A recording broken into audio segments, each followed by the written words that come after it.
Snow hammered the Montana mountains as if the sky itself had cracked open and poured a white roaring silence over everything, burying roads and fences and the last signs of daylight.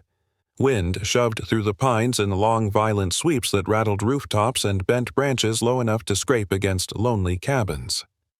On the ridge above Hollow Ridge, a single porch light flickered against the storm, a trembling speck that barely held back the darkness. Ethan Ward staggered toward it with numb hands pressed to his coat and breath that came in small broken clouds. Hours earlier he had slipped away from the airport, hoping to outrun the swarm of reporters and the weight of the scandal that had split his life open, but the storm caught him on the mountain road and forced him into the trees. Now, soaked through and shivering, he could barely feel his legs. Ice clung to his eyelashes, each blink heavy and slow. His head pounded and his vision blurred as he reached the small porch steps and collapsed against the railing. He tried to stand, but his strength failed and he crumpled sideways with a dull thud that echoed under the cabin roof. Inside, Mia Alvarez froze at the sound. She had been mending a loose quilt seam near the stove while the storm rattled every wall, and now her heart kicked hard because no visitor ever came up the ridge in weather like this. She stepped to the door, gripping the knob with both hands, and listened again. The wind screamed, but beneath it she heard a faint, strained breath. She opened the door, and the storm pushed in, biting her cheeks as she leaned out and saw the man on her porch. He lay curled toward the steps, water dripping from his hair, his clothes stiff with frost. For a moment, fear rooted her in place because she lived alone, and the world had taught her enough harsh lessons to be wary. Yet the sight of him trembling uncontrollably broke something open inside her. She knelt beside him, whispering, "Sir, can you hear me?" But his eyes barely flickered. He tried to push himself upright, mumbling words that dissolved in the wind. His body pitched forward, and she caught his shoulder, feeling how cold he was through the soaked fabric. "Please, try to stay awake," she said, but he sagged against her weight. She swallowed her fear, took a breath that burned with cold air, and said, "You can come inside and sleep," please trying to lift him, though he was far heavier than she looked able to manage. Somehow she managed to drag him across the threshold inch by inch until the door thudded shut behind them, muting the storm. She lowered him onto the rug near the stove, then rushed to feed wood into the fire until flames rose bright and steady. Heat crawled into the room, though the cold still clung stubbornly to the walls. Mia pulled an old blanket around his shoulders and searched his face, noting how sharp his cheekbones were, how pale he looked, how his lips trembled even in the warmth. She touched his wrist, feeling for a pulse, relieved when she found it faint but steady. He stirred, and she whispered, "It is all right. You are safe now," though she was not sure if he heard. She fetched a kettle, filled it with snow, and set it on the stove, watching him from the corner of her eye. Something about him felt familiar, though she could not place it. Maybe it was the exhaustion etched into his expression or the haunted tightness around his eyes. As the fire grew steadier, he shifted slightly, and the movement sent something rolling from his sleeve onto the floor. Mia bent to pick it up, a leather bracelet worn soft with age. The stitching formed a small pattern she did not recognize. She held it closer to the firelight, studying it before placing it gently beside him, unaware that this simple object held a story that would soon intertwine her life with his in ways she could never imagine. Outside, the wind slammed against the windows, making the glass hum, while the rafters creaked under the pressure of snow piling fast across the roof. Mia crouched beside the man again, watching the shallow rise of his chest, and wondered what had driven him into a storm that even lifelong residents feared. His boots were expensive, though, caked with ice, and his coat was lined with down far finer than anything sold in Hollow Ridge, which only deepened the mystery. She brushed a strand of wet hair from his forehead, then hesitated, surprised by her own boldness because she rarely touched strangers. Yet something about his condition pulled instinct above caution. She whispered, "You are going to be all right," even if she could not promise it. The kettle began to hiss, and she poured hot water into a mug, stirring in powdered broth she kept for nights when money was tight. Steam curled upward, warming her face as she brought the mug to his lips, hoping he might sip, but he remained too weak to swallow. She set the mug aside, worried she might need to call the ranger station, though the lines were likely down. Instead, she added more wood to the fire, knowing warmth would reach him faster than anything she could say. Minutes passed, though they felt like hours, and gradually color returned faintly to his cheeks. He shifted again, his hand brushing the bracelet as if instinctively seeking it. Mia watched him with a tight feeling in her chest, sensing his struggle was deeper than the storm outside. She tucked the blanket more firmly around him, then sat back on her heels, staring into the fire while questions gathered one after another. Who was he really? Where had he come from? And why did he look like a man breathing slowly? Morning light struggled to break through the storm clouds lingering above Hollow Ridge when Mia Alvarez finally pushed herself up from the floor, her back stiff from hours spent keeping watch over the stranger sleeping beside her stove. She rubbed her arms against the chill that still clung to the cabin, even though the fire had burned steadily through the night. Her life before he collapsed on her porch had been small and predictable, built around routines that kept her grounded after too many years of uncertainty. She worked mornings at the town diner pouring endless cups of coffee for retired ranchers and long-haul truckers, then spent evenings caring for Mrs. Hawthorne, a gentle, widowed woman who often forgot what day it was but always remembered Mia's kindness. Money was tight, but she managed well enough living in the cabin her grandmother left her when she passed. The place was old and drafty, but it was home the first stable roof Mia had known in years. She moved quietly now, not wanting to startle the man curled on the rug. He looked younger in sleep, though his brow twitched as if he was trying to outrun something even in dreams. Mia had always been good at noticing things. Growing up meant survival came from paying attention to details adults overlooked. But she had never seen anyone dressed like him simply show up on her porch in the middle of the worst storm of the season. She stepped into the tiny kitchen corner, retrieving a chipped mug to make the cheapest instant coffee she could find. She needed the warmth more than the flavor, and the smell drifted through the room, blending with the smoke from the fire. As she sipped, she let her gaze drift over her modest home. A quilt her grandmother had sewn lay folded on the rocker. Books crowded the low shelf, though most came from the free bin outside the library. On the wall hung framed drawings she had made at 12, trying to forget the image of twisted metal and blinding snow from the accident that stole a piece of her memory. She still remembered fragments, the shriek of the bus skidding, the smell of gasoline, a child's cry, and cold. So much cold. Her therapist at the shelter once told her that blocking out the details might have saved her life. Maybe that was true, but sometimes she wished she could remember fully if only to understand what had shaped her silence.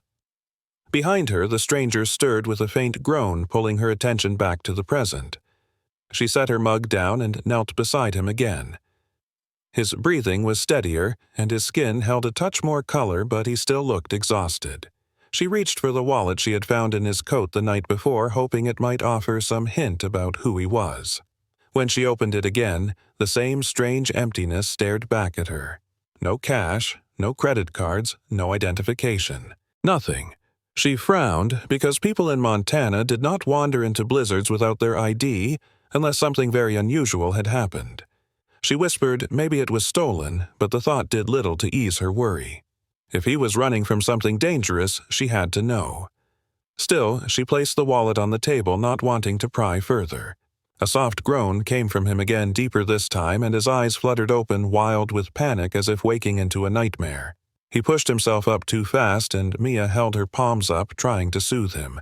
"It is all right, you are safe," she said, though her voice trembled. He backed up against the chair, breathing hard, his eyes darting around the cabin. "Who are you?" he rasped, "and where the hell am I?" His fear startled her, but she steadied herself. "I am Mia Alvarez," she said gently.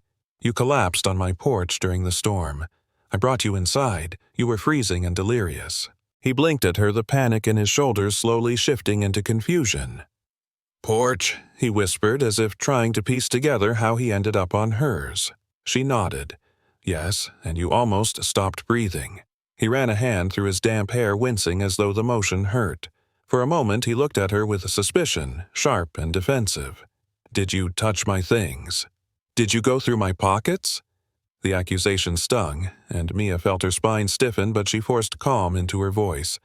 "I only checked for an ID to see if I should call someone.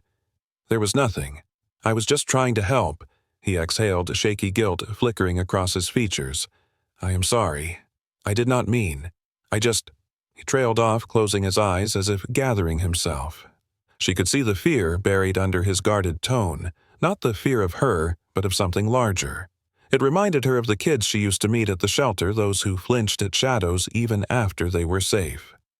She recognized the look too well. "You are safe here," she repeated more firmly. The lines in his face eased, but not fully. He glanced at the fire, then around the cabin, taking in the worn furniture and stacked firewood and the mismatched mugs. A small home, but warm. Not a place someone dangerous would bring him. She stood to fetch another blanket, and he watched her with the wary eyes of someone who had spent too long defending himself. She draped it around his shoulders, and he did not pull away.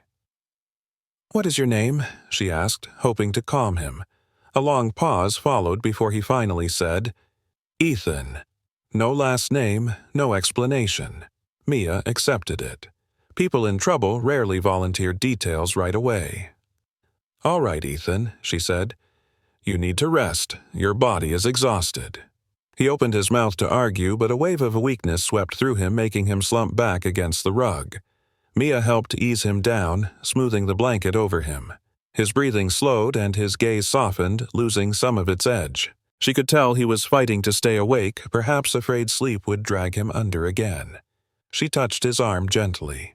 "It is fine. You are not alone." His eyes met hers briefly, vulnerable in a way that startled her.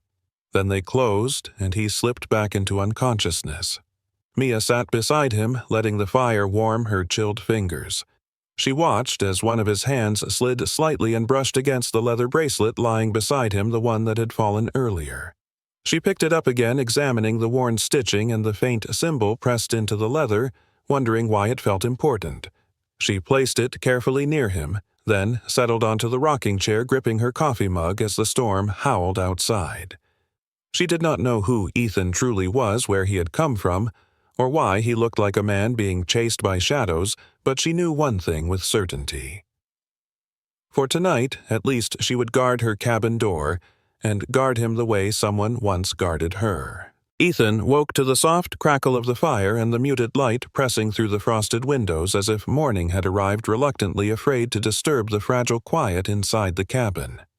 His body ached with the deep heaviness of someone who had pushed too far for too long, and his throat felt raw as he swallowed against the cold dryness. For a moment, he did not know where he was. The ceiling beams above him were rough, unpolished wood, not the sleek steel and glass he had been surrounded by for years. The scent of smoke and pine lingered in the air instead of the sterilized citrus of his penthouse. The rug beneath him was coarse and warm, and the world felt foreign. Then he heard soft footsteps, and Mia appeared from the kitchen corner carrying a small plate of buttered toast and a mug that steamed faintly. She still wore her faded jeans and oversized flannel shirt, her hair pulled into a loose braid that had partially come undone during the night. Her expression was cautious but gentle, the look of someone still deciding how much trust to give. "You are awake," she said quietly, setting the plate on the low table beside him. "You should try to eat something." His muscles protested as he pushed himself upright, using the arm of the nearby chair for support. He felt light-headed and the room tilted slightly before steadying again.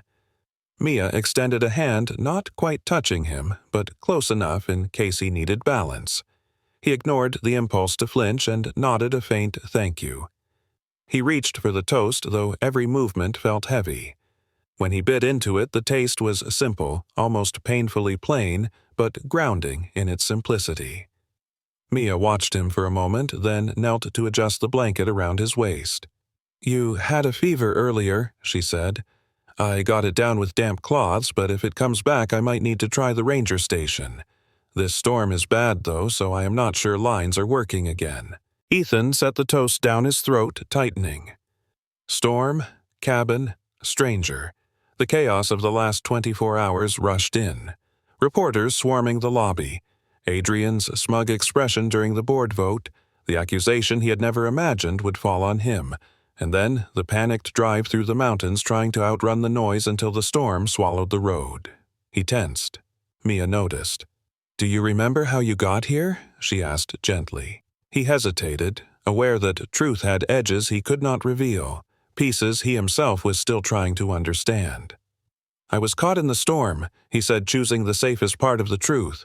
"My car got stuck. I tried to walk for help." He left out the part where adrenaline and fear had blurred everything. Mia accepted this, though her brow furrowed. "You were lucky to make it this far. People get lost up there even in a light snowfall." He nodded, though luck had not been his companion for months. She handed him the mug. "It is just broth," she said, "but warm." He sipped, letting the heat unwind some of the cold that had knotted into his bones. His gaze drifted around the cabin. It was small, but well kept, with mismatched furniture that carried the soft wear of a lived-in home. Above the rocking chair hung a framed drawing that startled his breath. A bus half buried in snow. The lines were shaky, as if drawn by a child, or someone remembering something fractured. The sight hit him like a punch, and memories crashed in waves. His younger brother laughing on school mornings. Ethan gripping the bus door frame that last winter morning saying, "See you tonight." Blue lights in the snow. Twisted metal. A rescuer shaking his head. He felt the sting crawl behind his eyes and forced his breath steady before Mia noticed. She followed his gaze anyway. "I drew that when I was 12, she said, voice softer than before. "People thought it would help me stop being afraid of snow." He swallowed. "Did it help? Not really. But it helped me remember that I survived." Ethan looked at her more closely now, seeing the strength under her quiet demeanor, the kind forged from things endured, not chosen. She rose and disappeared into a small room, returning with folded clothes. "These were my grandfather's," she said, offering them. "They might fit better than trying to dry yours by the fire." He took them, though the gesture caught him off guard. He had been handled by assistants, lawyers, investors, but kindness from a stranger was something rare enough to unsettle him. He changed in the small bathroom, then stared at himself in the cracked mirror. The borrowed flannel and worn jeans fit him awkwardly, yet somehow grounded him more than any tailored suit ever had. His eyes looked sunken, and the bruise on his cheekbone from the frantic scramble the night before had darkened. He barely recognized the man staring back. When he stepped into the main room, Mia was sweeping up melting snow. She glanced at him, then quickly away as if embarrassed by how intently she had been watching him earlier. "Thank you," he said quietly, "for everything. You did not have to help me." She shrugged, as if unsure how to accept gratitude. When someone is freezing on your porch, you do not just leave them there. That is not how I was raised. The words stirred something inside him. People had once said the same about his family before. Grief pulled them apart. He lowered himself into the chair near the fire, stretching his hands toward the warmth. The bracelet lay beside him where Mia had placed it earlier, the leather darkened with age. He picked it up, thumb tracing the worn stitching. "Keeping. This is important to you," Mia observed. "Yes," he said too quickly. "It was my brother's." Her face softened with sympathy, but she did not ask further. The silence that followed was not uncomfortable but aware, delicate, like fresh snow holding weight without collapsing. Eventually Mia broke it with a small hesitant smile. "You should rest today. The roads will be blocked for a while anyway." He nodded, though his mind already raced with the truth he was hiding. He should not be here. A missing billionaire found in a stranger's cabin would spark a frenzy he could not afford. But another truth settled in beneath that one, heavier, quieter. For the first time in months he felt something like safety. Or perhaps just the exhaustion that comes after running too long. Mia turned toward the stove, humming a quiet tune as she reheated broth, and Ethan watched her as if trying to memorize the strange gentleness of this morning. A man like him did not belong in a place like this. A billionaire should not have ended up on the porch of a woman who owned nothing but kindness and a weather-beaten cabin. Yet here he was, breathing steadily for the first time in a long while, wondering how fate had pushed him to the one doorstep that did not ask for anything in return, and if he deserved to stay even a moment longer. The storm did not ease when afternoon arrived. If anything, the wind grew sharper, weaving through the trees with a mournful howl that made the cabin windows tremble in their frames. Snow piled high against the porch steps and coated the roof in a thick white blanket that threatened to slide off in one heavy sheet. Ethan stood near the door watching another gust swirl powder across the clearing. He already knew he would not be leaving today, maybe not tomorrow either. Miles of mountain road lay buried beneath drifts too deep for plows to reach until the worst of the storm passed. Mia set another log into the fire, balancing it with practiced care before nudging the iron grate closed.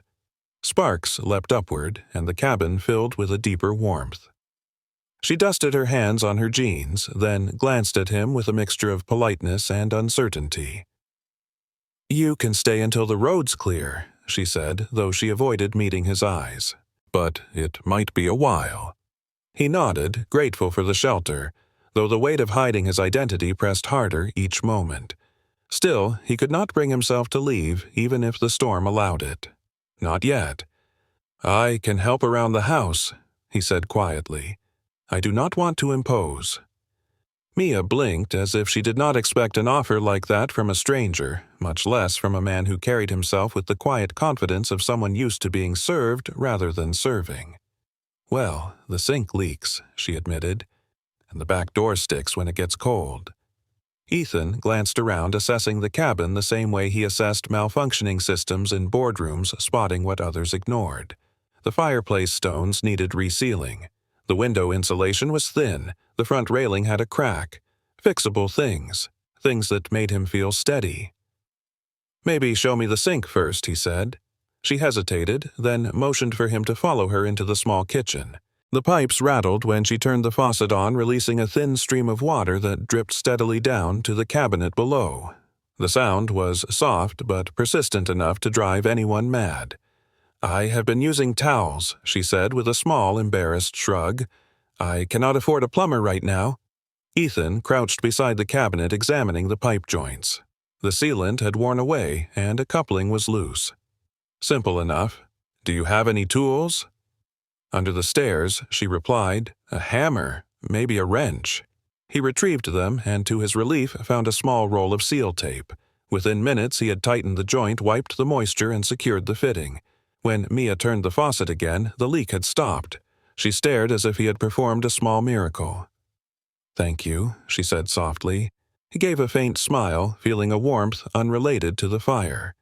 It reminded him of fixing things with his brother when they were kids before life grew complicated. He followed Mia back to the main room where she resumed her video call with Mrs. Hawthorne. The older woman's voice crackled through the outdated tablet. "Mia, dear," she said, adjusting her glasses. "I hope you are keeping warm. This storm sounds awful." Mia smiled. "I am managing, Mrs. Hawthorne. How are you feeling today?" Ethan watched from the rocking chair, absorbing the gentle patience in Mia's tone. She guided the older woman through her medication reminders and checked that the heat in her house stayed steady. When the call ended, Mia set the tablet aside with a sigh that carried more fatigue than she meant to share. "A lot of work for one person," he said. She shrugged. "People need help. I do what I can." The humility in her voice moved him. Most people he knew bragged about charity in boardroom meetings while sipping champagne. Mia simply lived it. The fire crackled lower, and he stood to add more logs. As he worked, he felt her gaze lingering for a moment, then turning away as if embarrassed to be caught looking. When he sat again, she asked quietly, "Do you mind if I ask about the bracelet?" His hand instinctively touched the worn leather. "It was my brother's," he said. "He died a long time ago. I keep it to remember him." "I am sorry," she whispered. "Loss leaves long shadows." He nodded, feeling the truth settle heavy in his chest. For years he had buried that grief under ambition and noise, convincing himself that saving strangers through his company's technology might somehow balance what he could not save. Mia leaned forward, placing 2 bowls of simple oatmeal on the table. "It is not much," she said, "but warm." They ate in silence, broken only by the storm's howl and the soft clink of spoons. The simplicity of the meal should have felt strange to him, a man accustomed to gourmet dishes served in glass towers. Instead, it calmed him. When he finished, he rubbed a hand over his face, realizing how tired he still was. "You should sleep," she said, noticing the heaviness in his movements. You can take the couch. I will be fine." He lay down, though sleep did not come easily. His thoughts twisted with flashes of the boardroom, Adrian's cold stare, the reporters, the betrayal. The storm wailed and the fire's glow flickered across the ceiling. He drifted in and out until a sudden choke of breath pulled him upright. Darkness pressed around him, though the fire still glowed faintly. His heart raced, sweat cooling too fast against his skin. A nightmare. Another one. He pressed his palms to his eyes, trying to steady his breath. Mia stirred from where she slept in the rocking chair, the quilt wrapped around her shoulders. "Are you all right?" she whispered, stepping closer.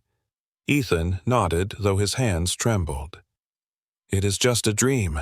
I have not been sleeping well lately." She crouched beside the couch, her expression softening. "Trauma does that," she said. "It stays, even when we think we outran it." He did not answer, but the truth of her words settled deep. Mia placed the quilt over him, tucking the corners loosely as if unsure whether he would accept the gesture. He swallowed the tightness in his throat. "Thank you," he murmured. She looked at him for a heartbeat longer than necessary, then returned to her chair, closing her eyes. The fire glowed warmer. The house felt smaller, but safer than anywhere he had been in months. Ethan lay back listening to the steady rhythm of Mia's breathing blending with the storm outside and wondered how a stranger's quiet care could feel more healing than anything he had known in years. Morning came quietly the next day, though the storm refused to surrender entirely.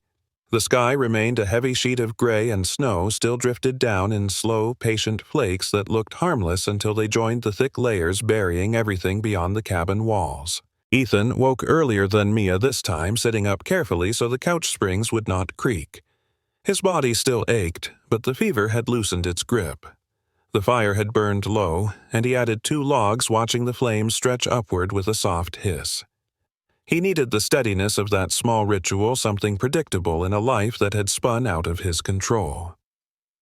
As the fire warmed the room, he noticed new details he had missed before. A row of jars filled with dried herbs stood on the shelf beside the stove, their handwritten labels faded. Above them hung a calendar, months out of date. A stack of books leaned against the wall, titles about architecture drawing and old folk stories. But what drew his eye most was the small knitted scarf folded neatly on the mantel, pale yellow with frayed edges. His breath caught because he knew that color. He knew that size. His brother had worn a scarf like that the winter of the accident, the winter everything broke. The memory stabbed through him so sharply he had to grip the arm of the couch. He stood slowly, crossed the room, and picked up the scarf with trembling hands. The yarn was soft, worn thin in places as if a child had clutched it tightly once. Why was it here? Why did Mia have something that looked so painfully familiar? He heard her light footsteps behind him and quickly set the scarf down, turning as she entered, rubbing sleep from her eyes. "Morning," she murmured, voice thick with grogginess. "You are up early," he nodded, trying to steady his breathing. The scarf sat in the corner of his vision like a ghost refusing to be ignored. He forced his voice calm. "You knit." She blinked, confused, then followed his gaze. "Oh, that," she said quietly. "I did not knit it. It was mine when I was a kid. My grandmother saved it after the accident." He froze. Accident. The word felt jagged. Mia moved closer, running her fingers over the edge of the scarf. "I was 12, she said. "We were traveling home for Christmas. They said the bus hit ice. Everything flipped. I do not remember much, just noise and cold." A long pause. Then she added softly, "I remember holding someone's hand. A boy. He was crying. I tried to tell him it would be okay, but I do not know what happened to him." Ethan's pulse hammered against his temples. His brother. She was talking about his brother. She had been there inside that wreckage, inside the last moments Ethan had replayed in his mind for years, searching for meaning he never found. He stepped back before she noticed the shock tightening his chest. She looked at him with gentle confusion. "Are you okay? You look pale." He forced a nod. "Just tired. Did you remember anything else from the accident?" Mia sighed and sank into the rocking chair, pulling one knee to her chest. Not really. I had a head injury and they said the memory loss was normal. I remember waking up in the hospital. I remember wanting to know what happened to the boy, but no one could tell me. They said records were a mess. Families were separated. Some did not make it. Her voice trembled. For years, I wondered if he lived. Ethan swallowed hard the truth clawing at the back of his throat. You were brave, he said quietly. You stayed with him. That matters. She gave a small, sad smile. I do not know if it does. I barely remember my own name from that night. She looked toward the window, watching snow drift past the glass. But sometimes I feel like something important was left unfinished. Like there was a promise I forgot to keep. His hands curled into fists because he knew that feeling too well. He had spent years promising silently that he would make his brother's short life matter, that Ethan would save others the way he could not save him. Yet, here stood the only person who had been with his brother in his last breaths, and she had no idea. Not yet. Mia's gaze drifted back to him and she tilted her head slightly. Ethan, can I ask you something? His breath hitched. She continued, your voice, the way you talk, the things you notice. You are not a drifter. Drifters do not fix sinks in 10 minutes or speak like they are used to people listening. He felt the walls closing in, but Mia's tone was not accusatory, just observant, gentle. And your eyes, she added, they look like someone who has seen too much. He looked away before she could see the truth flicker there. I have had a difficult year, he said, but the words felt too small to contain the collapse of his world. She nodded, accepting the answer, though she seemed unconvinced. Trauma leaves marks, she murmured. Sometimes people think they hide it well. They almost never do. Her insight unsettled him. Not because she was wrong, but because she was too right. Silence settled between them, warm and full rather than uncomfortable. He sat near the fire, pretending to study the sparks leaping off burning wood while she made oatmeal again, stirring in a pinch of cinnamon she had saved for rare mornings. When she handed him a bowl, he took it with shaky gratitude. They ate without speaking, her presence strangely steadying even as his mind churned with the discovery about her past. After breakfast, she tidied the table, and he helped by fetching firewood from the pile outside, bracing himself against the wind each time the door opened. When he returned, she watched him with a thoughtful expression. You did not have to help, she said. Most people would rest. Ethan shrugged. Doing something helps me breathe. She smiled faintly. I understand that. He wanted to ask about the accident again, but he bit the questions back. She was living in the healing she had managed to build from broken pieces. Tearing open the past too soon could hurt her in ways she did not deserve. But he could not stop the truth from swirling in the air around them. She had been there. She had held his brother's hand. A stranger who offered comfort when Ethan could not. A stranger who survived the tragedy that shaped his entire life. And now fate, or coincidence, or something he did not yet dare name, had brought her into his cabin, into his fear, into his story. The past was breathing again in the scarf on the mantel, in the memories that shook loose in the firelight, and in the quiet strength of the woman standing before him. And Ethan knew with chilling certainty that everything he thought he had buried was about to rise. The storm settled into a quieter rhythm that afternoon, a muted hum against the cabin walls as though the mountain itself had grown tired of fighting the wind. Ethan sat near the fire, trying to steady the weight of the past pressing against his ribs. He could feel Mia's presence moving softly around the room, gathering blankets, refilling the kettle, checking the windows for drafts. Her quiet routines filled the space with a kind of fragile normalcy, and for a moment he wished he could step into that life and leave everything else behind. Mia finally settled across from him, hands wrapped around a warm mug, her eyes studying him with gentle curiosity. You look like you are carrying something heavy, she said, her voice soft but sure. You do not have to tell me what it is, but the offer is here.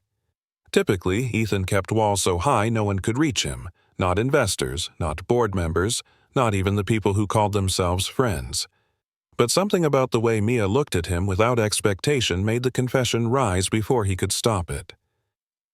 "I lost someone," he said quietly. "Someone I should have protected." She did not move, but her expression softened as if she felt the gravity inside his words. "Who?" "My brother." His voice cracked on the last word, startling him. He cleared his throat, trying again. "He died when we were young." The room felt smaller suddenly, as though the fire's warmth had wrapped around their conversation. Mia leaned forward, elbows resting lightly on her knees. "I am sorry," she whispered. "Losing family like that changes everything." "It did," he said. "It still does." She waited, not pushing him to continue but giving him space. That permission was something he rarely received. He stared into the flames, remembering the cold air that stung his face the night of the accident, the flashing lights, the rescuer's whisper. "I am sorry, son." "I should have been there," Ethan murmured. "I should have walked him to the bus. I should have sat with him. I should have done anything except watch him leave." Mia's eyes glistened, though she blinked the tears away quickly. "You were a kid," she said gently. "You could not have known." He shook his head, his jaw tightening. "People say that. It does not change the truth." She shifted closer, the floorboard creaking beneath her weight. "Do you want to tell me how he died?" Ethan hesitated because telling her meant stepping closer to a truth she did not realize she held. He steadied his breath. There was an accident, a bus crash in the snow. Everything happened too fast. By the time I got to the hospital, his voice faltered. His fist closed around the blanket. I did not get to say goodbye. Mia's breath caught, and for a moment she looked as though something deep inside her stirred a memory brushing against the edges of awareness. "I remember pieces of that night," she whispered. "Not much, just a boy, crying. A cold hand. A voice that said, 'Please do not leave me.'" Ethan's heart twisted hard. She had no idea that the voice belonged to his brother, the boy he had loved more than anything. He watched her closely, searching for any sign that recognition might surface, but her eyes remained distant, lost in memories too fragmented to shape. He swallowed the truth back down, knowing now was not the time. Mia glanced at him again, her expression thoughtful. "You have that look," she said softly, "the one people get when they think grief makes them weak." He did not answer. She moved to sit beside him on the rug, close enough that the warmth from her shoulder brushed his arm. "I used to think the same," she continued. "That feeling broken meant I had failed. But feelings are not failures, Ethan. They are signs we cared." He looked down at her profile, the way the firelight outlined the curve of her cheek and caught strands of her hair in soft flickers. He wondered how someone who had lived through so much could still offer comfort so easily. "You sound like you have said that before," he murmured. She gave a small, almost shy smile. "I had to learn it the hard way." For a moment, they sat without speaking, listening to the steady pop of the fire. Outside, the wind eased and snow drifted in soft spirals, catching on the window like fragile fingerprints. Ethan exhaled slowly, realizing how much lighter his chest felt after speaking even the smallest piece of truth. Mia broke the silence with a hesitant question. "Ethan, can I ask why you were out in the storm? Why you were alone?" His breath hitched, but he kept his voice steady. "Things got complicated. At work, people I trusted turned on me. I felt like I needed to get away." She nodded, not pressing further though. Curiosity flickered in her eyes. "Whatever happened must have been terrible," she said quietly. He looked into her calm, steady gaze, and for a heartbeat he wanted to tell her everything about Adrian, about the scandal, about how his name had been dragged through the mud. But something stopped him. Maybe fear, maybe pride, maybe knowing that once she learned who he really was, nothing between them would feel this simple again. Instead, he said, "I just needed to breathe." Mia's expression softened as if she understood more than the words implied. "Sometimes the world gets too loud," she murmured, "especially for those who carry more than they admit." Her insight hit him like a quiet shock because she saw him clearly in a way few ever had. He leaned back against the couch, letting the silence settle into something warm and intimate. She stayed beside him, watching the fire, her presence steady like an anchor. After a while, she stood smoothing her jeans. "I am making soup," she announced. "You need real food, not just oatmeal and toast." He smiled faintly, the first genuine smile he had managed in weeks. "I will help. You can barely stand," she said, though amusement colored her tone. He pushed himself up anyway, ignoring the weakness in his legs. "I can chop vegetables at least." She rolled her eyes but let him follow her into the kitchen.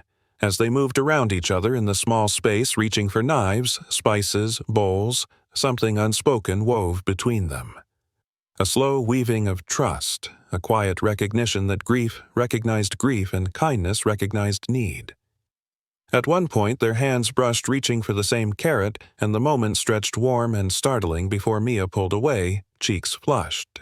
By the time the soup simmered, the air in the cabin felt different, softer somehow, as though the storm outside had finally loosened its grip on both of them.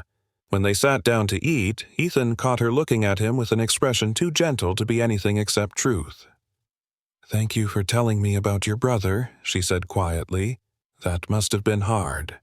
He nodded, unable to speak. She placed her hand lightly on his for one fleeting second, then withdrew before the moment could overwhelm them both. Their first real conversation had broken something open inside him and left something fragile blooming in its place. Something like connection. Something like belonging. And as the storm softened outside, Ethan knew that the truth between them was only beginning. By the next morning, the storm had weakened into a quiet drift of white that softened the world outside the windows but still shut down every road leading into Hollow Ridge. The cabin felt wrapped in stillness, a pocket of warm breath against the winter air. Ethan woke to the faint sound of Mia humming in the kitchen, a soft tune that wove through the wooden beams like something old and familiar. He sat up slowly, stretching sore muscles, and noticing his body felt steadier than it had since the night he collapsed on her porch. When he stepped into the kitchen, he found Mia crouched beside the stove, lighting a new fire under a dented pot. Her braid hung over one shoulder, wisps of hair escaping around her face, the kind of effortless look that did not try to be beautiful, but still somehow was. "Morning," she said without turning her voice bright in a way that surprised him each time. "How are you feeling?" "Better," he said, and he meant it more than he expected. She nodded, then gestured toward the counter. "I kept the last of the bread from going stale. We can toast it." He helped her slice the bread, the routine strangely comforting and domestic. Their movements brushed occasionally elbows, fingertips, shoulders, and each time a flicker of awareness passed between them, subtle but unmistakable. After breakfast, Mia set up her tablet on the table for her daily check-in with Mrs. Hawthorne. The older woman squinted at the screen as Mia helped her sort medication. Ethan watched quietly from the couch as Mia guided the woman through her morning routine with patience that would shame most nurses. When the call ended, Mia sighed and sat beside him, rubbing her temples. "She forgets everything lately. Sometimes she calls me 3 times a night because she thinks she is alone in the dark." Ethan looked at her. "You do all this by yourself?" She shrugged. "Someone has to. People in this town look out for each other. It is just how things are." He admired that the way one admired something rare and precious. He could not remember the last time he had helped someone without a strategy behind it, without a headline, without a board member saying it made good PR. Mia stood suddenly as if shaking off the heaviness of the moment. "Come on," she said, grabbing an apron. "I am teaching you how to make real bread." He blinked. "I barely know how to boil water." She laughed, a quiet melodic sound that warmed the cabin more than the fire. "Then you will learn." She handed him a bowl of flour and began explaining the process step by step, her hands moving with practiced ease. He followed awkwardly at first, spilling some flour on the counter. Mia grinned and dusted his cheek with a thumb, leaving a white streak. He froze, not expecting the sudden touch. "Sorry," she murmured, but the moment lingered in the air between them, soft and electric, before she turned away. They kneaded dough together, their hands occasionally meeting over the mixture, sending sparks through his chest that had nothing to do with heat. When the bread was finally shaped and resting under a towel, Ethan leaned against the counter, breathless from the unfamiliar intimacy of domestic life. Mia glanced at his uncertain expression and her smile softened. "See, she said you did not ruin it." Yet, he teased, earning an eye roll that made something warm twist inside him. In the afternoon, he showed her how to use her old laptop properly, updating software, cleaning the programs, and teaching her shortcuts he had taken for granted for years. Mia hovered over the screen, fascinated. She mentioned her dream of studying architecture, then brushed it off with a laugh. "That was a long time ago," she murmured. "Life got in the way." Ethan looked at her more intently. Dreams do not disappear just because life is difficult. Sometimes they are waiting for the right moment.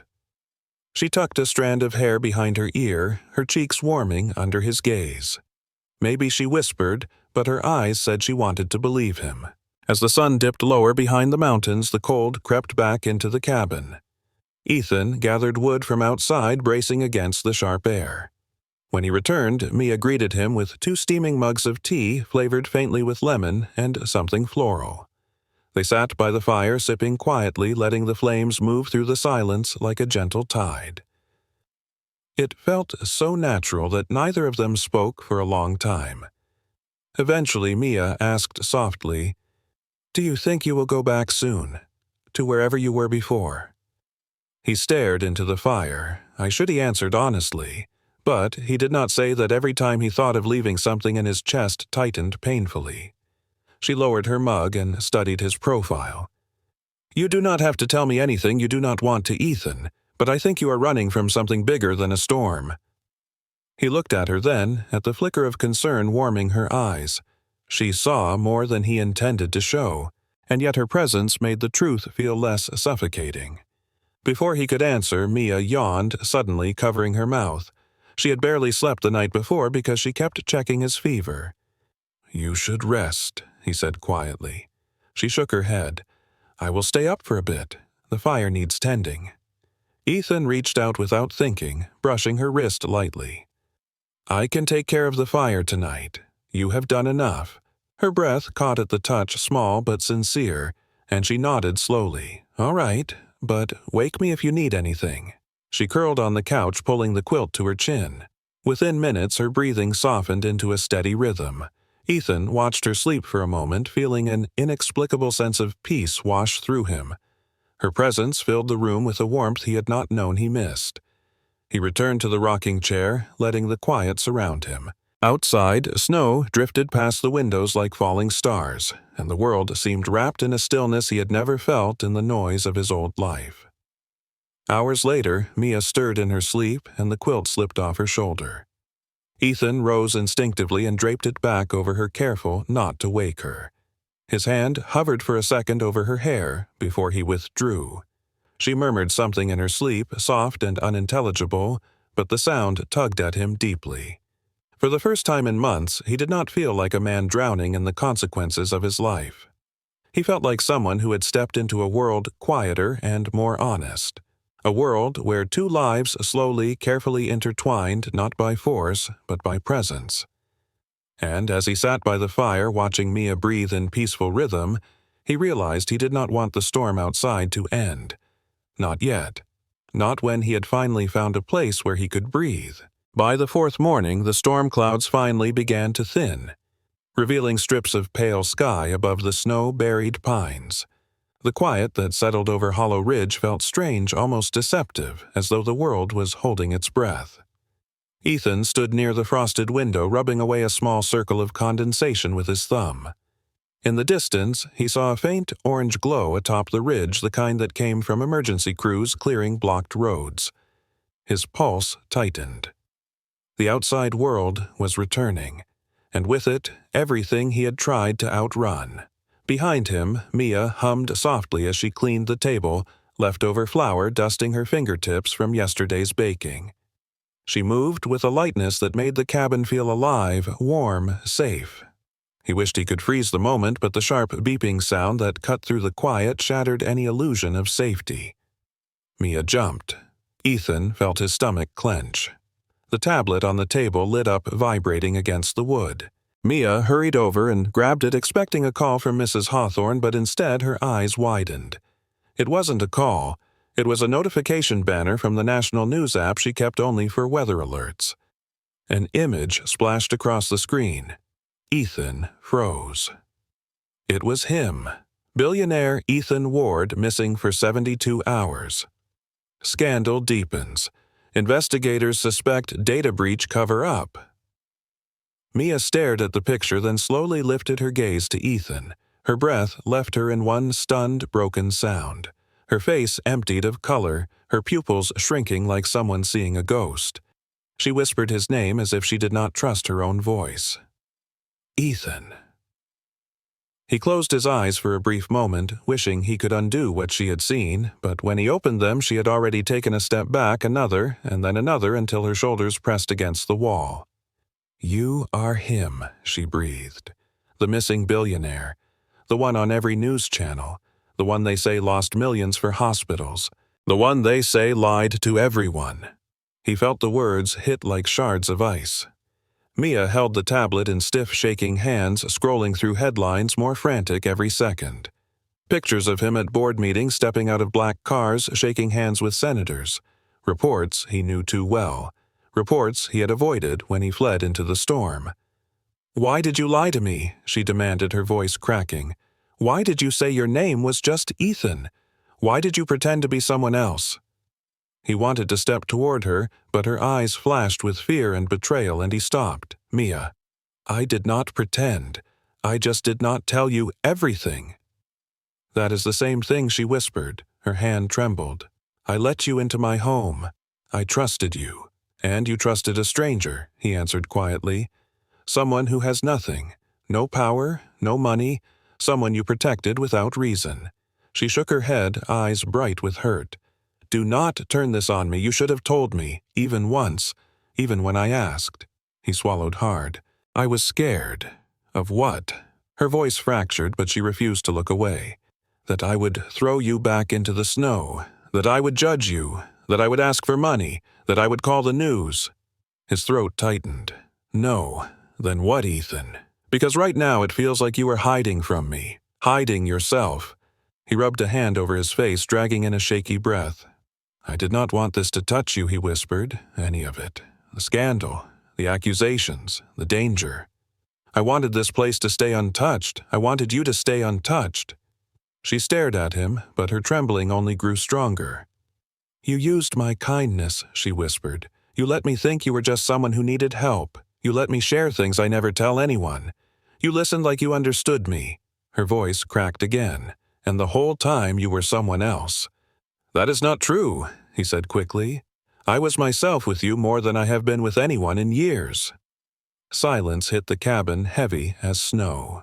Ethan stepped forward slowly, cautiously. "Mia, please." But she shook her head. "I need space. Just space." He felt something inside him splinter. Mia looked down at the tablet again, at the brightness of his photo, at the headline, accusing him of fraud, betrayal, greed. "Is any of this true?" she whispered. "No," he answered immediately, but the truth did not soften her features. Trust had already cracked. She set the tablet on the table, then walked past him toward the door and gripped the handle as if she needed fresh air just to breathe. He reached out instinctively, then stopped himself, hand hovering uselessly in the space between them. Mia turned back, once eyes shimmering with hurt and disappointment that weighed heavier than any accusation he had ever faced. "I thought I finally met someone who understood what it was like to survive things. Someone who did not lie. Someone real." Her voice trembled. "But maybe people like me do not get to have that." Before he could speak, she stepped outside into the cold porch air, pulling the door shut behind her. The sudden silence pierced him. Ethan stood there, breath shaking, staring at the door she had disappeared through, feeling the sting of losing something he had not even fully grasped yet. The kettle whistled behind him, sharp and accusing. He ignored it, pressing both palms to the table, trying to breathe.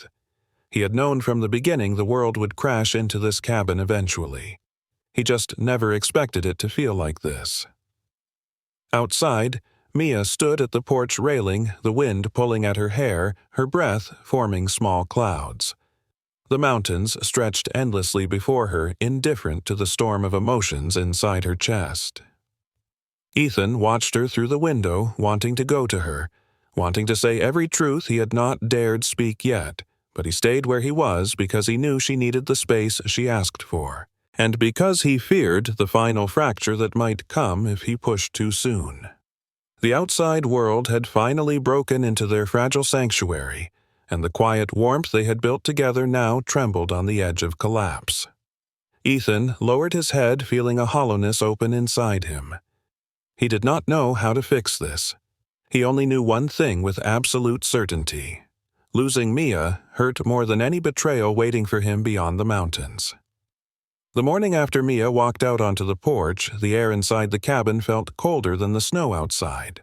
Ethan barely slept, drifting in and out of uneasy dozes on the couch while the fire dwindled to faint embers. Each time he opened his eyes, he expected Mia to still be standing by the window or returning with softened breath ready to speak, but the space stayed empty. He rose before dawn and stepped quietly toward the door, half hoping she might be sitting on the porch wrapped in the quilt. But when he opened it, only the pale blue morning greeted him and a silence that lodged deep in his chest. Snow stretched across the clearing untouched except for one set of footprints leading away toward the tree line. Mia's. He followed the prints with his eyes until they disappeared behind the bend of the path. He closed the door gently, but the sound still echoed like something ending. When Mia returned an hour later, shaking snow from her coat and carrying a bundle of firewood, she did not look at him. She moved with a calm that felt too precise, too contained, as if she had spent the entire walk deciding exactly which pieces of herself she would let him see. Ethan stepped toward her. "Mia, please, we need to talk." She set the firewood down and brushed past him without a word. The quiet hurt far more than anger would have. He followed her into the kitchen. "I never meant to lie to you." She reached for a mug and poured water from the kettle, still avoiding his gaze. "You hid who you were," she said softly. "That is the same thing." He swallowed. "I wanted to tell you eventually. I just needed a moment where the truth did not feel like a weapon." Her hands paused mid-motion, but she did not turn. "It was never going to be easy, Mia. You must know that." She exhaled a tired breath. "Maybe not, but it would have meant something to hear it from you instead of a news alert." He took a slow step closer. "I am not the man those articles say I am. I am being set up." She stiffened. "By who?" "Someone I trusted. Someone who knows how to twist the truth." His shoulders tightened as the image of Adrian's cold, confident smirk rose again. Mia finally looked at him, her eyes clouded with hurt and something like fear. "And you think staying here hiding at my cabin will solve that?" "No, but running from the storm bought me time to breathe. I did not expect to find—" He hesitated, the next word too raw. "Safety." Her expression flickered, but she quickly looked away. "You should not have come here. Not like this. The world is looking for you, Ethan. Reporters, authorities, investors. If they find out you stayed with me—" She closed her eyes, the thought too sharp. "Everything in your life has consequences. People like me cannot afford to get caught in the middle." He stepped closer, but she stepped back, stopping him mid-reach. That hurt worse than anything. Then came the sentence he feared most. "You should go when the road's clear." His chest tightened a dull, crushing ache that stole his breath. He searched her expression for any sign of warmth, but found only trembling resolve. "If that is what you want," he whispered. Her voice wavered. "It is what has to happen." They spent the day in a quiet that felt like a thin sheet stretched too tight between them, ready to tear. Mia went about her chores with a deliberate steadiness, washing dishes, tending the fire, checking on Mrs. Hawthorne through the tablet, though her voice lacked its usual warmth. Ethan helped where he could, splitting firewood, shoveling the walkway, repairing the loose latch on the back door. But every task felt hollow, stripped of the fragile joy they once shared. When evening settled outside, he stood at the window watching the clearing glow under the pale moonlight. He heard Mia moving in the small room she used as a pantry, rummaging for ingredients for dinner. He wanted to speak again to find the words that would make her understand, but he knew forcing it would only drive her farther. Later, as they ate quietly at the table, Mia finally spoke, though her voice was barely above a whisper. "What are you going to do when you leave?" "Go back," she said, before he answered. "To the city, to the company, to the people accusing you, to the world that wants to tear you apart." He stared at the steam rising from his bowl, unsure how to shape the weight sitting heavy inside him. "I will have to face it," he said. "Eventually." She nodded slowly. "You cannot hide from something that big." Ethan reached for his glass, hands trembling faintly. "I did not come here to hide from responsibility, Mia. I came because everything shattered at once, and when I landed on your porch, He paused, searching for the truth under the fear. "I felt like I could breathe for the first time in months." Her jaw tightened. "Please do not say things like that. It makes this harder." She stood abruptly, pushing her chair back. "I need to clear my head." She grabbed her coat and stepped outside into the cold evening. Ethan waited 10 minutes, then followed her footprints to the edge of the clearing, but she was nowhere in sight. The sky deepened into purple, then black. Stars began blinking through the clouds. He stood there, breath frosting in the air, feeling the cold seep into him. When she finally returned much later, her cheeks were red from wind and her eyes looked raw as if she had cried. She brushed past him into the cabin and closed the door without speaking. He watched her disappear into the bedroom. A soft click of the latch followed. His heart sank. He slept little that night. When morning came, he packed quietly, placing his borrowed clothes neatly folded on the bed and putting on his still slightly damp jacket. He stood in the middle of the cabin, taking in the fire, the windows, the quilt, the chair, the places where their days had unfolded like a fragile, unexpected dream. Mia stepped out from the hallway, her eyes dark with fatigue. She froze when she saw him standing with his bag. "You are leaving already." "The roads opened," he said softly. "The crews cleared the ridge." She swallowed her breath, trembling faintly. "I see." Neither moved. The silence tore at him. He wanted to tell her he would stay if she asked, that he would fight every scandal, every headline if it meant not losing this space between them. But she looked determined, heartbroken, but determined. So he stepped toward the door. "Mia," he whispered, unable to take another step without saying her name one last time. She met his gaze, and in that moment he saw what she was trying so hard to hide. Hurt, fear, something deeper, something almost like longing. "Take care of yourself," she murmured. He nodded because he could not say anything without breaking. He opened the door and stepped into the cold. Snow crunched under his boots. He did not look back. If he did, he feared he would never be able to walk away. Behind him, inside the cabin, Mia pressed a hand to her mouth, fighting a sob that rose too quickly. The door eased shut, the sound impossibly quiet. And with that, Ethan disappeared from her world, leaving behind a silence that hurt more than anything she had ever known. The second storm arrived without warning, 3 days after Ethan left. Mia had been stacking chopped wood beside the porch when the first gust of icy wind slammed against the cabin so violently she staggered. Snow rose in thick, spiraling sheets, swallowing the pines and the sky until everything blurred into a wall of white. She hurried inside, dropping her gloves, her heart thudding for reasons that had nothing to do with the cold. Storms in Montana were normal, but this one felt different, heavier, as if the world itself was bracing for something. She moved through the cabin, checking the windows, securing the latch on the back door, trying to busy herself with anything that kept her mind away from the ache she had carried since Ethan walked down the ridge road and vanished into the winter. She had told him to go because she thought pushing him away would protect the small, fragile life she knew. But every night since she had woken to the same hollow space beside the fire, remembering the way he had watched her, as though she was the first warmth he had found in years. By nightfall, the storm grew violent. Snow slapped against the windows in sharp bursts. Mia lit the lanterns one by one, trying to chase the shadows from the cabin, but the unease in her chest only deepened. When the power cut out, she froze in the dim half-light, listening. Something about the storm felt wrong, as though the night itself was holding its breath. She wrapped her arms around herself, approaching the window. Outside, the blizzard roared across the clearing, thick and merciless. She could barely see the porch railing. She whispered into the stillness a habit she had developed during lonely winters. "Please, let everyone out there be safe." A sound then. Faint. A thud. She stiffened. It came again, slightly louder. Something or someone hitting the porch. Mia reached for the lantern, lifting it as she stepped closer to the window. At first, she saw nothing but swirling white. Then, a shadow. A shape slumped against the porch pillar, her breath caught in her throat. She set the lantern down and yanked the door open, the wind instantly flinging snow inside. Her hair whipped across her face as she pushed forward, blinking through the storm. That shape. That familiar outline.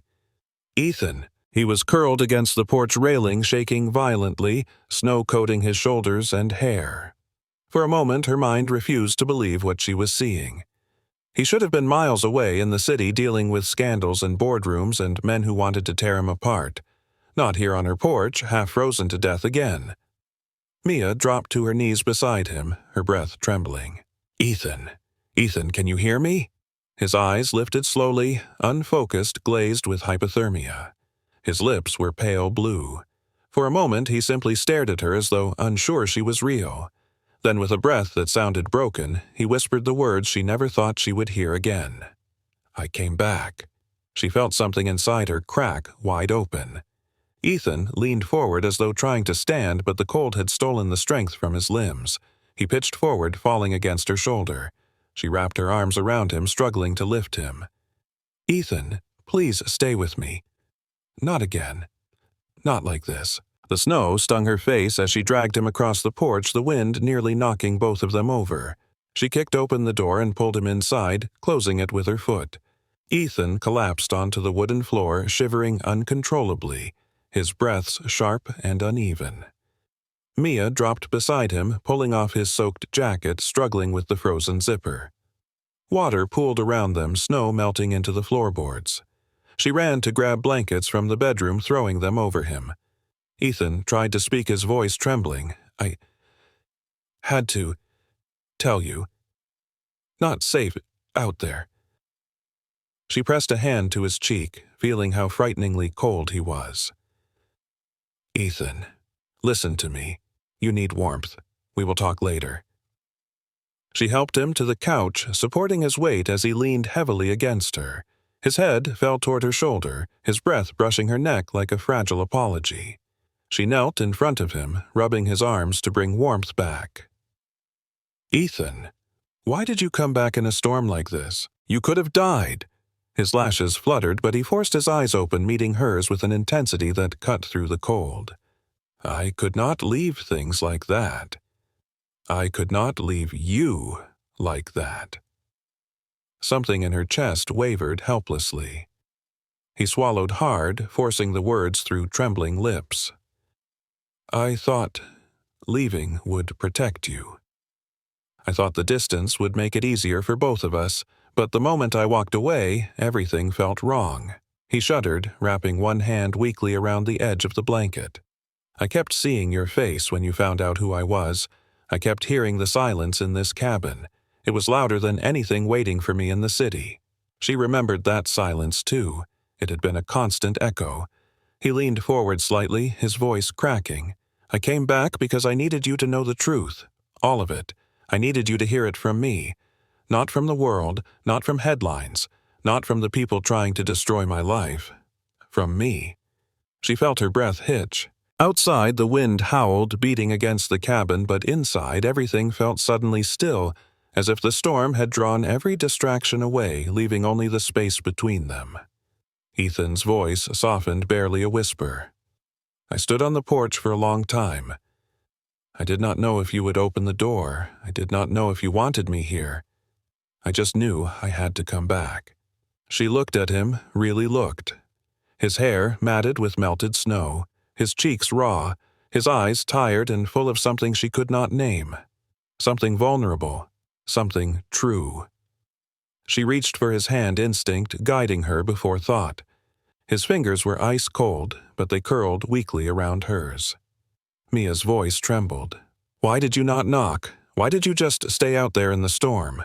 His answer came soft, fragile. "Because I was afraid I did not deserve to come in." Her breath broke. She felt her throat tighten. "Ethan," she whispered, leaning close, "you can come inside and sleep." He closed his eyes, the words hitting him like warmth he had been waiting for far too long. His body sagged into the couch, exhaustion pulling at him.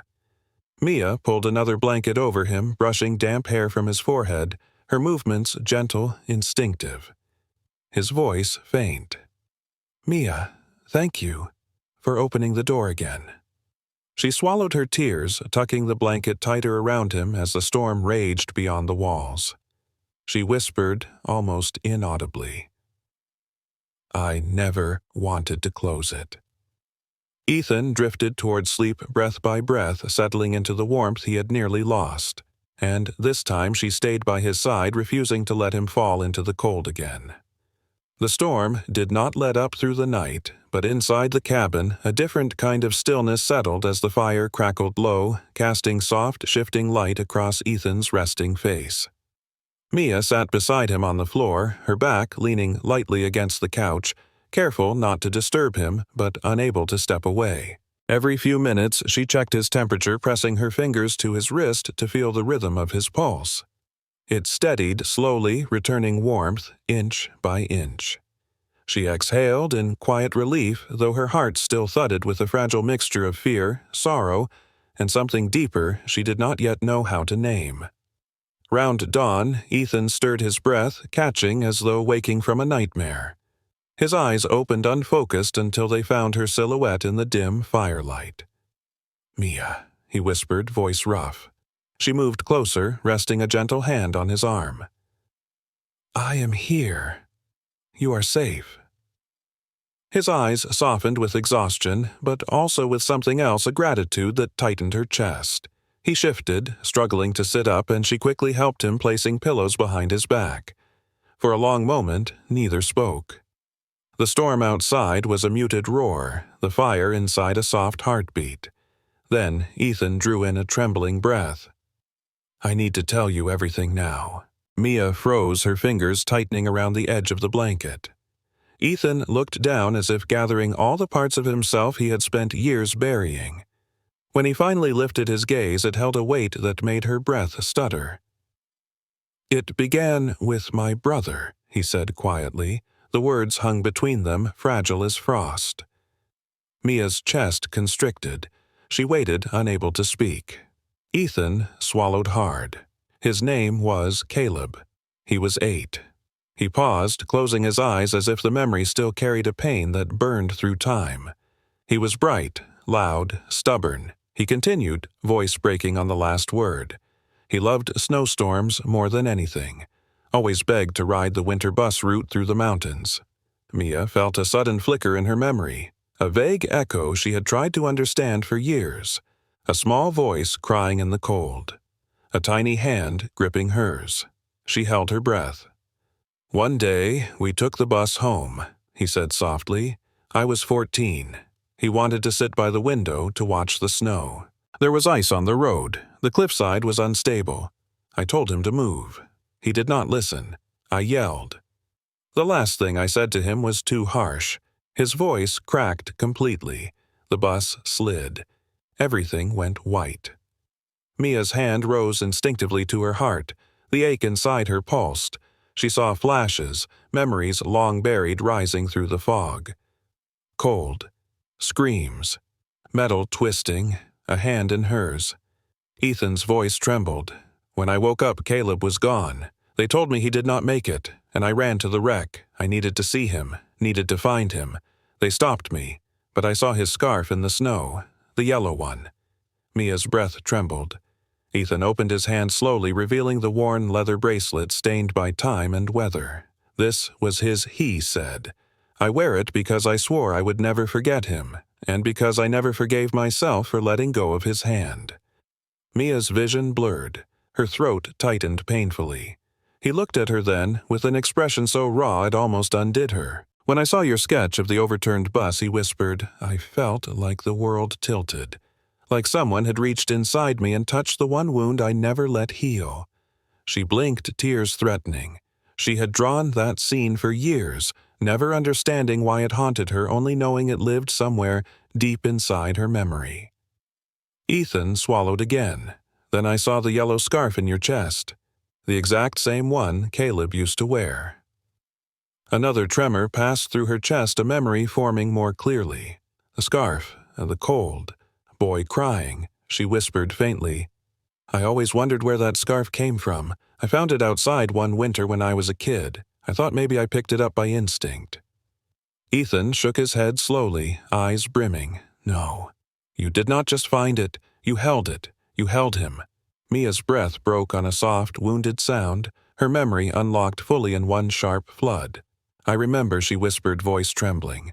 I remember being in the snow, the bus, the screaming, the cold, and a little boy. He was crying. He begged me not to leave him. I held his hand and I told him. She choked on the words, tears finally spilling. I told him I would stay until someone came. Ethan closed his eyes, the pain and relief folding together in his expression. You kept him company, he said, his voice shaking. He was not alone in his final moments because of you. Her hand flew to her mouth, a sob catching fiercely in her chest. Ethan reached out weakly, his fingers trembling as they touched her wrist. Mia looked at him, broken by the truth. Ethan, I did not know. I did not even remember. He nodded slowly as if he understood the weight she carried. Trauma does that. It hides things until we are ready. She shook her head, tears falling. I always thought I failed that boy. I always thought maybe I ran or maybe I did not do enough. I thought I left someone behind. Ethan's voice shivered. You did not leave him. You were the last kindness he ever knew. Mia covered her face, crying quietly, the truth filling old empty spaces inside her with both grief and a strange, aching peace. Ethan moved carefully through his body, still weak, shifting forward enough to wrap his hand gently around hers. She let him hold her as she cried, and when she finally lifted her face, her tears glistened in the dim firelight. Ethan's eyes were wet, too, his voice barely above a whisper. Mia, my brother died that day, but for years I could not let go of the guilt. Then I met you, and when I realized who you were, everything inside me broke open. She trembled. Why did you not tell me sooner? 'Cause I was afraid, he whispered. Afraid it would hurt you. Afraid it would hurt me, afraid you would push me away. She shook her head, wiping her tears. Ethan, you should have said something. I was terrified of my own memories. You could have helped me understand. His voice dropped softer than breath. I know, and I am sorry. It was wrong. I have not felt safe enough to tell anyone the truth in years. Something inside her loosened.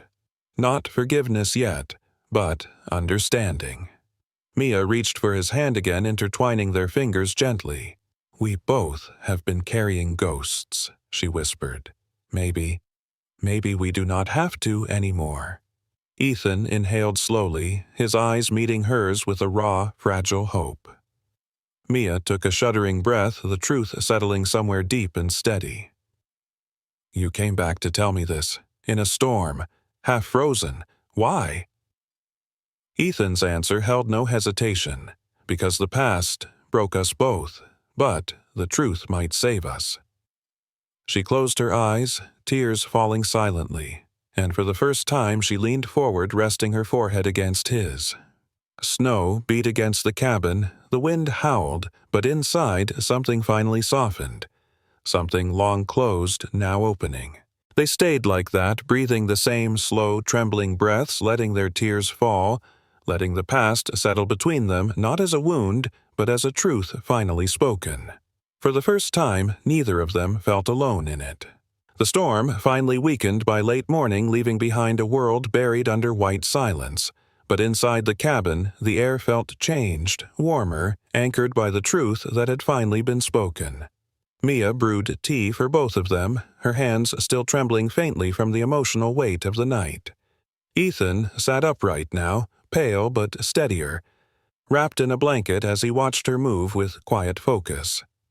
The calm in her movements was different today, not the guarded stillness she carried after he left the first time, but something gentler, as if speaking the truth had opened a door between them that could no longer be closed. When she returned with 2 steaming mugs, he accepted his with a soft thank you, his fingers brushing hers just long enough to send a warm pulse through her chest. They drank in silence until Mia finally set her mug down and asked softly, "What happens now?" Ethan exhaled slowly, his shoulders tightening, with the gravity of what awaited him beyond these mountains. "I have to go back," he said. "I have to face it all. The accusations, the board, the lies Adrian spread." Mia nodded, even though the thought tightened her chest. "And you have the proof." His jaw clenched. "Yes, I have everything I need to clear my name, but exposing him publicly. It will be ugly, it will be loud, and I do not want you caught in the crossfire." She held his gaze steady for the first time without hesitation. "Ethan, I have already been in the middle of this. You came to my porch half-frozen twice. I am not stepping aside now." Something in his expression softened so deeply she felt it in her own heartbeat. They packed slowly, preparing for the journey back to the city. Ethan insisted on helping, though his strength had not fully returned, and every time he steadied himself on a counter or chair, Mia stepped instinctively closer, ready to catch him. When they loaded the last bag into Mia's old truck, Ethan paused, looking back at the cabin with an expression full of memory and quiet revelation. "This place saved me," he said. Mia's breath hitched. "You saved me," she corrected gently. The drive to the city took hours, carving through winding roads between pine-covered mountains until the world gradually transformed from untouched snow to highways thick with traffic. Social media buzzed on Ethan's phone with unread notifications and missed calls. News articles flashed across the screen showing his absence, fueling speculation. One headline read, "Billionaire Ward hiding after data scandal." Another, "Ethan Ward abandons company in crisis." Mia glanced at him nervously, but Ethan's expression remained steady calm in a way she had never seen before, as if the emotional storm had already passed, and whatever waited ahead could not shake him the same way again. When they reached Manhattan, the city roared around them. Paparazzi hovered outside Ethan's building, but security ushered them in quickly. Inside the conference floor, executives buzzed with panic, whispering urgently until Ethan stepped through the doors and everything fell silent. Cameras flashed. Voices rose in startled disbelief. Mia stood slightly behind him, her presence quiet but grounding. Ethan moved with calm authority as he approached the podium prepared for the press conference already set up by the board. Adrian Cole stood near the front, seemingly composed, but his smile wavered when Ethan met his eyes. Ethan waited for the room to settle, then spoke into the microphone, voice steady and resonant. "Thank you for coming. I have returned to address the accusations made against me." The room stirred. Ethan continued calmly. "Today, I will provide evidence proving that the data breach was orchestrated internally, not by me, but by someone who hoped to seize control of this company once my credibility was destroyed." A murmur spread. Adrian's jaw tightened barely perceptible. Ethan clicked a slide remote revealing encrypted logs, emails, and timestamps projected across the screen. Lines of evidence showed exactly who had accessed the secure servers, who had rerouted files, and who had manipulated numbers. Adrian Cole. Gasps erupted from every corner of the room. Adrian stepped forward, voice cracking. "This is fabricated." Ethan lifted a second set of files, physical copies signed and time-stamped by third-party auditors. "This is not fabricated. This is your work, Adrian. You tried to ruin me and risked the medical contracts that keep this company running. You put lives at stake." Adrian's face, drained of color, security moved in, and the board members exchanged stunned glances, some already whispering orders into phones. Reporters fired questions. "What happens next, Ethan? Are you pressing charges? Will you resign?" Ethan looked out over the sea of cameras, then glanced at Mia standing quietly in the corner, her presence steadying him, guiding his next words. "Yes," he said clearly, "I will be stepping down as CEO." The room erupted in shock. Ethan continued calm, unshaken. I built this company to save lives, not to drown in politics, greed, and betrayal. It is time for new leadership, leadership untouched by corruption. I will remain as an advisor, but my life is taking me somewhere else. His gaze returned to Mia, softening in a way anyone watching could feel even through the lights and lenses. Someone saved me twice during these past weeks, he said, voice steady but full, and she reminded me why I built all of this in the first place. Kindness, courage, humanity. These matter more than power ever will. Cameras swung toward Mia. She froze, eyes widening, but Ethan offered her a small, reassuring nod. Reporters shouted, asking who she was, but Ethan silenced them with a raised hand. She is someone whose name the world does not need. What matters is what she taught me, that a life built on fear and guilt is not living, and that sometimes healing comes from the most unexpected place. After the conference, Ethan walked to her through a sea of reporters' security and flashing lights. She stood rooted, heart pounding. "You really stepped down," she whispered. He nodded slowly. "I want a different life. One that does not drown me. One that—" He hesitated a moment, his next words trembling with sincerity. "One that has space for you if you want it." A soft inhale escaped her like a tiny unraveling of every fear she had carried. "And you want to go back to Montana?" she asked. "Yes," he said without hesitation. "With you." She felt something warm burst quietly inside her like a lantern being lit in a dark room. They drove out of the city that evening, leaving behind skyscrapers and cameras fading into the distance. Mia watched the lights disappear, replaced by mountains once again, and Ethan reached across the console, taking her hand gently, his thumb brushing her knuckles in a lingering promise. When the mountains finally appeared on the horizon, Mia whispered, almost breathless, "We are really going back." Ethan turned to her with a soft, steady smile. "We are going home." 1 year later, the mountains of Montana greeted spring, with slow melting drifts and sunlight that stretched gently across the valley as though softening everything it touched. The cabin that once stood weather-beaten and half-forgotten had transformed into a warm, lived-in home, the kind shaped by steady hands and quiet hope. Fresh wood reinforced the porch. New shutters framed the windows, and along the railing hung small wind chimes that Mia crafted herself, their silver tones dancing each time a breeze passed through. Inside, laughter drifted easily now, sometimes Ethan's, sometimes Mia's, and sometimes the excited voices of children from the new center in town, the one Ethan had opened in Caleb's name.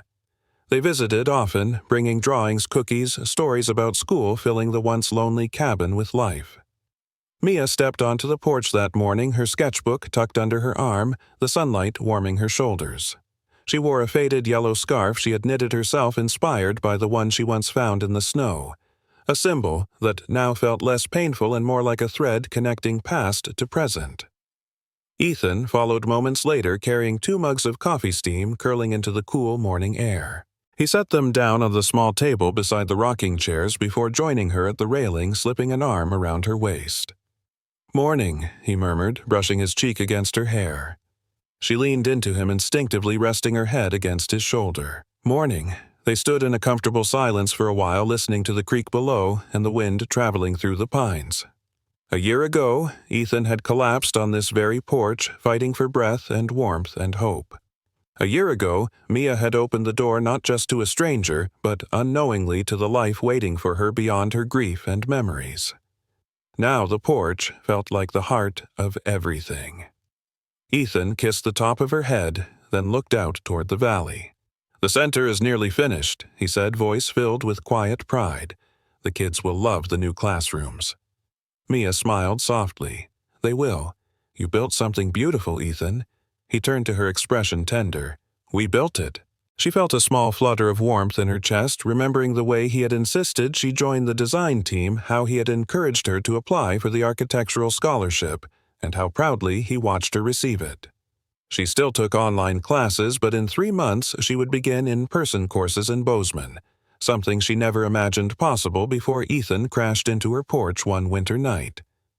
"Did you know," she said playfully, "that your quiet confidence is very persuasive?" Ethan grinned. "And did you know your stubborn determination scares board members more than I ever did?" She nudged him, laughing softly. He caught her hand and intertwined their fingers, holding them against his chest. The morning light made his eyes brighter, softer. "I still cannot believe this," he said quietly, "that after everything, the storms, the lies, the past, we ended up here, on this porch, together." Mia looked up at him, her expression deepening with something full and steady.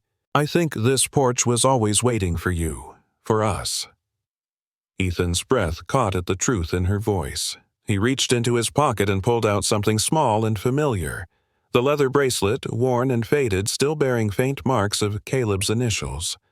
Mia felt her heart squeeze. "You still wear it?" she whispered. "Always," he replied gently, "but it does not hurt the same way anymore." She brushed her fingers over the bracelet, feeling the years of pain embedded in it and the healing that had begun to take its place. He cupped her cheek thumb, sweeping softly along her skin. "You saved him," he whispered. "And you saved me."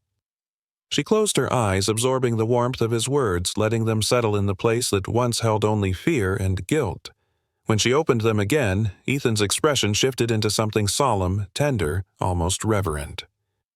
"Mia." She lifted her chin. "Yes." He took both her hands, now stepping back just enough for her to see the full sincerity on his face as he spoke. "I do not want a life that runs on fear. I do not want a life built on guilt or responsibility or expectation. I want a life built on choice. My choice. And I choose you." Mia felt her breath tremble. "Ethan." He shook his head, interrupting gently. "You do not have to say anything yet. I just want you to know that every good thing in my life now begins with you." She swallowed hard tears, filling her eyes not from sadness, but from the overwhelming realization that everything she once believed she had to survive alone had slowly and quietly become something she was allowed to share. She stepped forward, resting her hands flat against his chest, feeling the steady rise and fall of his breath. "Then let us build that life," she whispered. "Together." Ethan exhaled shakily, as though those were the exact words he had been waiting for. He pulled her into his arms, holding her against him while the wind moved through the trees, the soft ringing of the porch chimes filling the quiet around them. They sat down in the rocking chairs, coffee warming their hands. Silence, a language they now understood intimately. Mia looked out at the mountains, remembering the girl she had been the night she opened her door to a stranger. Lost, cautious, burdened by fragments of a memory she could not understand. She was not that girl anymore. Ethan looked at her as though reading the shift in her expression, thinking about the past. "A little," she whispered, "but more about how far we have come." He nodded, voice gentle. "The past brought us together, but it does not define us anymore." She smiled, leaning her head against his shoulder once more.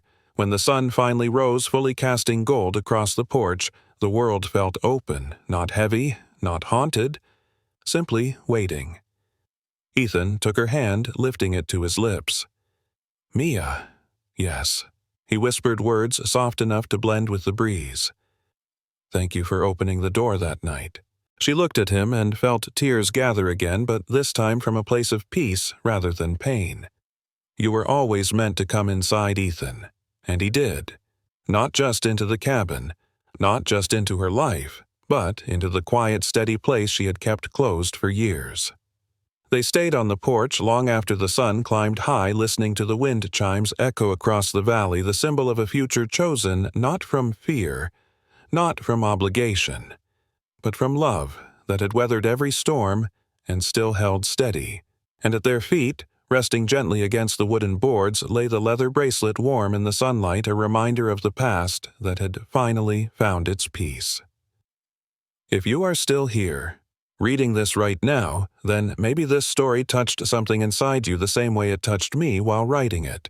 And if it did, I want to speak to you directly just for a moment. We live in a world that moves too fast. A world that forgets how much a single act of kindness can change the course of someone's life, and maybe that is why stories like this matter. Not because they are grand or dramatic or filled with billionaires and storms, but because at the heart of everything there is something we all understand: the quiet longing to be seen, the fear of being alone, the hope that one day someone will reach for us and say, "You can come inside and rest."